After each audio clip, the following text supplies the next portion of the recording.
64 here, and today I thought I'd do a little bit different of a video. I know there's a lot of like free play days and stuff like that on Rainbow. Uh, so essentially, this video is for those people who like want to know more stuff about Rainbow. So what's gonna happen is I'm just gonna run through like really basic stuff in this video. I'm probably gonna do a part 2 of this, depending on how it goes. So yes, Rainbow's been out for about 3 years now, I think. 2 or 3. So my suggestion to you would be, if you don't have Rainbow and you clicked on this video because you're like, I want to get to know about this game because you just heard about it or something, because it is a pretty relevant game nowadays. It's in an up and coming, because the good thing about it is they do free play days, so you can play it for like a weekend or whatever for free. You can download it, do all that fun stuff. But the thing is that if you've never played it before, but you've played first-person shooters, this is like a whole different thing altogether. So essentially, when you download Rainbow, get it all installed and everything, which takes a while, depending on your internet, you're gonna come to a screen like this in some sort of way, depending on what operation we're on. So right now we're on Operation Outbreak? No, not Outbreak. God, I don't even know. Honestly, I don't know. We're on the one with Mozzie and Gridlock. Mozzie's character on the right, Gridlock's character on the left. I know more about operators and maps more than I do the actual game. Still, it's a tips and tricks video, so it's gonna be useful either way. So, when you come into the game, you're gonna come to this, you'll probably get like a bunch of pop-ups like, oh, go to Ubisoft Club, or do this, that, whatever. I don't have that, because as you can see, I'm level 193, I've been playing for a while.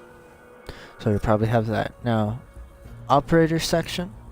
So this is all your operators. So Rainbow Six Siege is a 5v5 game, player-based game, and it consists of casual and ranked multiplayer, and then terrorist hunt, which is essentially you versus AIs. So on the left here, as you can see, is all your attackers that you can choose from, and on your right is all the defenders. Now there's different, I know on PC, I think it's still the same on Xbox as of right now, but essentially what happens is you can buy certain versions of the game where if you just buy the complete beginner's version, I know at least on PC,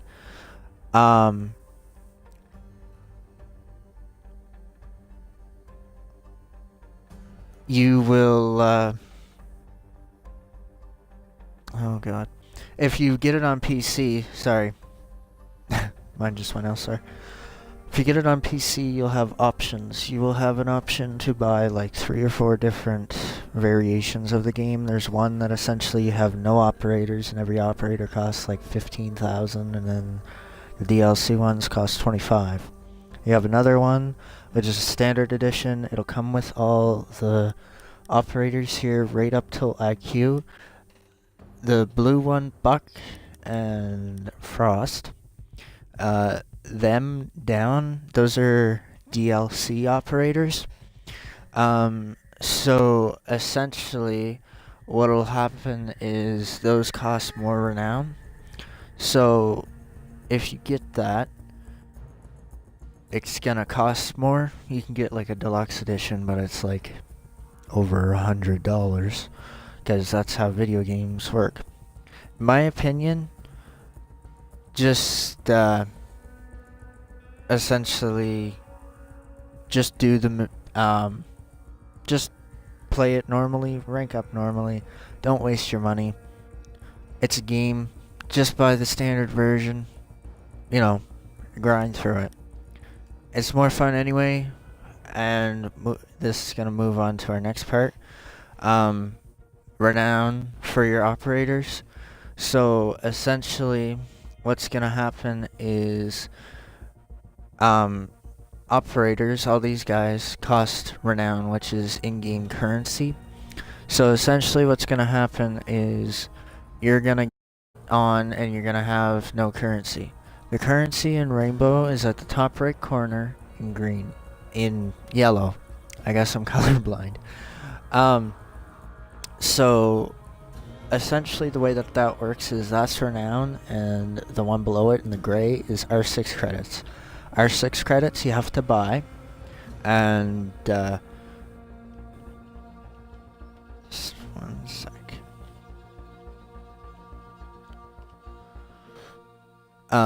The blue one is R6 credits, so you have to buy them, and it essentially helps you get things faster. But you get renown anyway, so it's not going to matter that much. So all these operators, essentially, you can choose from. There's attackers, defenders, so each operator has its special ability. So, I don't know, let's see here. Let's just pick a random operator. Thermite. So, actually, so as you can see here, his symbol, he has an exothermic charge. So it says sets an exothermic charge that destroys reinforced walls. So we're gonna go into a game. I don't know in this video or how I'm breaking this up yet, but one of the things that you'll see is you can actually, the reinforcements will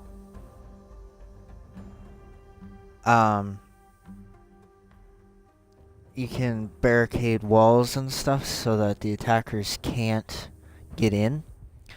And what'll happen is, if you're Thermite, for example, his special ability, he has a Thermite charge that you can place on that reinforced wall, and it'll blow it open. So the thing is, too, is that balance with operators. See, it's like I said at the beginning, it's a 5v5 game. So it is really, your game really determines on what operators you use.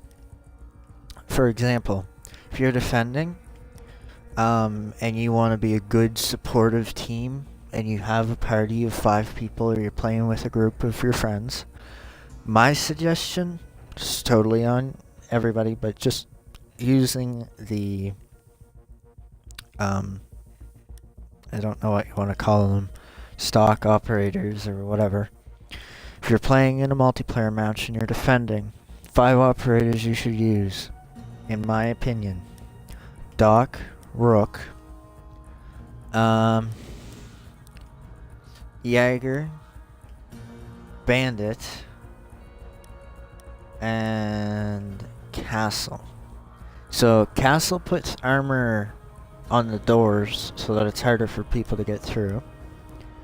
Doc, he has a stim pistol, so that way if you get down, he doesn't have to run over to revive you. He can just shoot you with his stim pistol and get you up. It's that simple. Rook is kind of iffy. In my opinion, he sets down armor. It really doesn't seem like you get more, like, health or anything, but I mean, it can come in handy in some situations. Jaeger is a good one because he has an ADS system. So there's a attacker called Fuse, which he has a cluster charge, which he can put and essentially send a bunch of grenades in your room. But if you have a Jaeger there, that'll actually stop the grenades from coming in and potentially killing you. So, you know, that does come in handy. Bandit. Okay, Bandit is a really good operator because he has an electrical charge that you can charge to stuff. So like there's barbed wire, there is, what else? Barbed wire, reinforced walls. What else? There's numerous other things in this game that can be done with Bandit and any other operator for that matter. So it's really good, and it gives the attackers, if you go against a reinforced wall that has a bandit trap on it, it'll shock them. And if the attackers aren't smart enough, they will die. In Rainbow, you have 100 health. Pretty standard. But for example, there is some operators. Doc, if he stims you at the beginning, you can get up to 140 health. It does go down over time, very slowly. You don't automatically just keep the 140, but that can come in handy. Your kind of doctor for attackers is Finka. She gives a brief health boost, so that way essentially she is, like I said, she is the doc for attackers. She's not as effective though, so that's the thing. The upside to this is that they can both revive you. The downside to Finka is that she doesn't give you as much health as Doc can. And the downside to Doc is the fact that, well, if it's not a good Doc, or, you know, you're just not playing with somebody who's helpful, then they can just use it on themselves and kind of be an ass. So, I mean, it's an iffy thing, but at least with Finka, everybody gets the boost, no matter what. So that's good ops for defending. Moving on to attacking.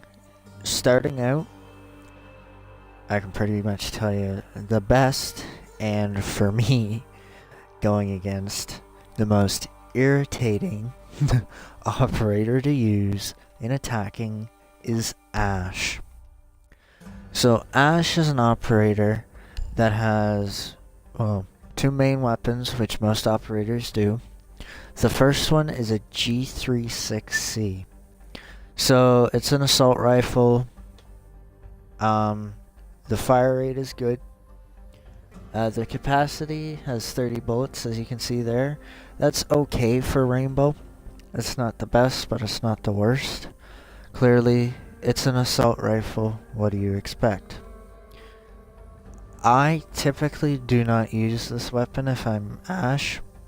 I use the R4C. The R4C, yes, it does have the same capacity, but the fire rate of the R4C is higher, as you can see, and the damage is higher by 1. The recoil patterns are a bit different as well. Every gun has recoil patterns, so for example, if a gun has like no recoil, for example, like the 5.7 here, you'll see at the bottom, the recoil, it'll barely go up. If a gun has a lot of recoil, which would be the R4C, you can see the red line is substantially higher than the 5.7. Either way, Ash is a good operator overall. Her hitbox is complete shit. So, pretty much, you'll be defending, she'll be rushing, you'll shoot at her, and it'll do nothing. So, that's a good thing. Ash is a 3-speed op. So the way that you can see this is in the bottom corner, you'll see every attacker or anybody's speed and armor. I'm lying. Where do you see it? Oh, details and statistics. I thought it was at the bottom right. I can't see it because of the Twitch overlay. So, if you go to details and statistics, you'll see armor 1, but her speed is 3. If we go to Rook, for example, his armor's 3, but his speed's 1. There is, not that I know of anyway, an operator that has 3 armor and 3 speed in the game. If there is, I don't know about it. Yeah, I don't know. So, that's that for operators. The next thing for operators is choose main operators for each side attacking and defending that you use often. You will get used to the guns, the recoil patterns, where to shoot, how to shoot, you know, all their different gadgets and everything. You want to choose a main person that you use all the time. Starting out, I would suggest just pick 1 and 1. More than likely, if you are just starting out, you're only going to have the base operators anyway. There's also a example where if you go in a mat, you can get a recruit. The recruits come in handy because say if you wanted to use Ash's weapon, and say somebody takes Ash because she is a popular operator, so it can happen quite frequently. You can go recruit and you can go FBI SWAT, and then you'll have the option to use the G36C or the R4C. I don't know. I don't use the G36C, so don't quote me on that if you can use it for recruit. I can't remember. But I also don't use recruit a lot either. What else here? If you want to, in the shop, there's like weapon skins, so you can customize your weapons, headgear, uniforms for like, so if you main Ash, and let's say you want a uniform for her, you can go even in here and then you have all these uniforms that you can choose from and you can buy with Renown, which is, like I said earlier, the in-game currency. So, you know, it's, the uniforms and headgear, if you're starting out, honestly, I wouldn't worry about them. My thing would be, you know, if you don't already have the operators unlocked, try and get Ash and a good main to start out with on defending would either be Doc or Bandit. Bandit also has a MP7 and a P12 pistol. His MP7 is extremely high, like it has a high rate of fire, good ammo capacity, good recoil, and all that. If you guys don't know what the MP7 is, think back to Call of Duty Black Ops 2 a few years ago. MP7, think of it, that's what it is.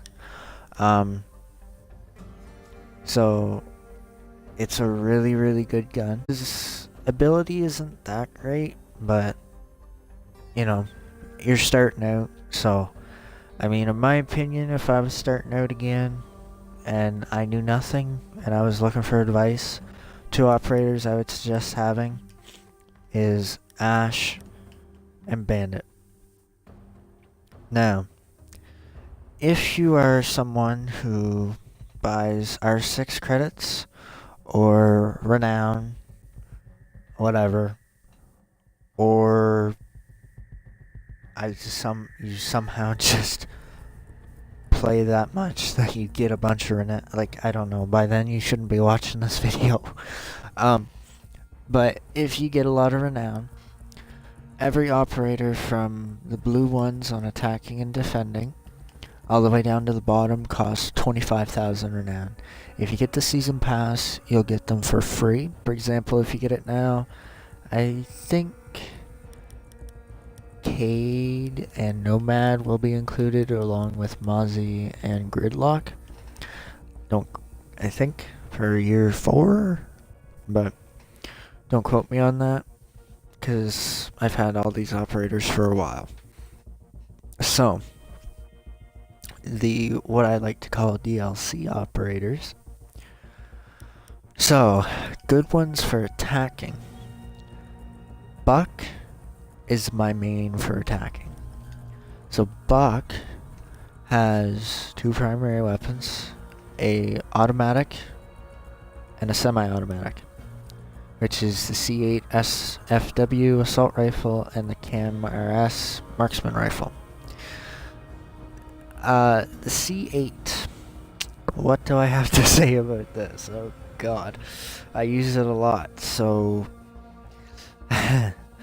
the recoil on this is really bad, but compared to the CAM RS is way better than the C8 because the CAM RS is a semi-automatic rifle and the C8 is fully automatic. So with fully automatic, anything you're going to have to expect recoil.